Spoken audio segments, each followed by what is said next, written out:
অবশেষে দীর্ঘ প্রতীক্ষার পর বড় সুখবর এসেছে সরকারি চাকরিজীবীদের জন্য। খুব শীঘ্রই বাস্তবায়ন হতে যাচ্ছে বহুল কাঙ্ক্ষিত নবম পে স্কেল। এর বাস্তবায়নের সর্বশেষ পরিস্থিতি নিয়ে বিস্তারিত জানাচ্ছেন শিহাব ইসলাম। দীর্ঘ প্রতীক্ষার পর সরকারি কর্মকর্তা কর্মচারীদের জন্য নবম পে স্কেল কার্যকরের প্রক্রিয়া চূড়ান্ত পর্যায়ে পৌঁছেছে। সরকারের নীতিগত সিদ্ধান্ত অনুযায়ী আগামী ১ জুলাই থেকে নতুন বেতন কাঠামো কার্যকর হওয়ার কথা রয়েছে। তবে সংশ্লিষ্ট সূত্র বলছে, কার্যকর হওয়ার তারিখ জুলাই হলেও বর্ধিত বেতনের অর্থ কর্মকর্তা কর্মচারীদের হাতে পৌঁছাতে অক্টোবর পর্যন্ত সময় লাগতে পারে। 18 জুন বিষয়টি নিয়ে সচিবালয়ে মন্ত্রিপরিষদ সচিব নাসিমুল গনির সভাপতিত্বে পুনর্গঠিত সচিব কমিটির বৈঠক অনুষ্ঠিত হয়।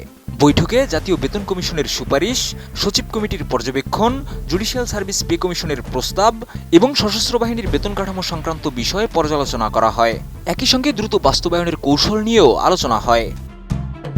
নোভা এলইডি টিভি, ঝকঝকে ছবি, নিখুঁত শব্দ, 5 বছরের ওয়ারেন্টি। নোভা মানি সঠিক মান, নিশ্চিত সেবা।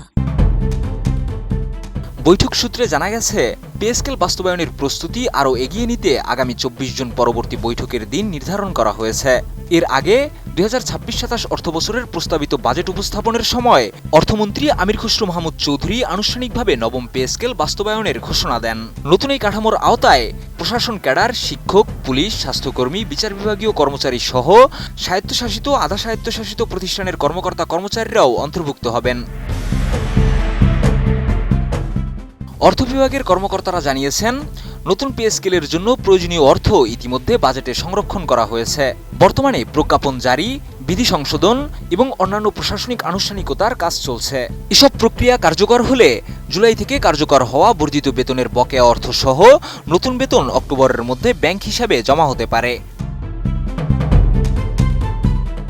তবে নতুন বেতন কাঠামো চালু হলে বর্তমানে চালু থাকা 10 থেকে 15% বিশেষ সুবিধা বা ইনিশিয়েটিভ আলাদাভাবে বহাল থাকবে না। এটি মূলত বেতনের সঙ্গে সমন্বয় করা হবে। ফলে 10ম থেকে 20তম গ্রেডের কর্মচারীদের কার্যকর বেতন প্রায় 35% এবং প্রথম থেকে নবম গ্রেডের কর্মকর্তাদের প্রায় 40% পর্যন্ত বাড়তে পারে বলে হিসাব করা হচ্ছে। তবে অর্থ মন্ত্রণালয়ের কর্মকর্তাদের মতে, এই পে স্কেলের সবচেয়ে বড় সুবিধা হবে অবসর পরবর্তী আর্থিক নিরাপত্তায়। কারণ মূল বেতন বৃদ্ধি পাওয়ায় পেনশন, গ্র্যাচুইটি এবং অন্যান্য অবসর সুবিধার পরিমাণও উল্লেখযোগ্যভাবে বৃদ্ধি পাবে। পরিসংখ্যান বলছে, 2026-27 অর্থবছরের বাজেটে সরকারি কর্মকর্তা কর্মচারীদের বেতন ভাতার জন্য বরাদ্দ রাখা হয়েছে 89,836 কোটি টাকা। পেনশন ও গ্র্যাচুইটি সহ মোট বরাদ্দের পরিমাণ দাঁড়িয়েছে 1,25,515 কোটি টাকা। পাশাপাশি জনপ্রশাসন খাতে মোট বরাদ্দ বাড়িয়ে 1,41,434 কোটি টাকা করা হয়েছে। অর্থ মন্ত্রণালয় সূত্রে জানা গেছে, নতুন পে স্কেল বাস্তবায়নের জন্য অতিরিক্ত অর্থের একটি অংশ থোক বরাদ্দ হিসেবেও রাখা হয়েছে। শিহাব ইসলাম, ATN নিউজ।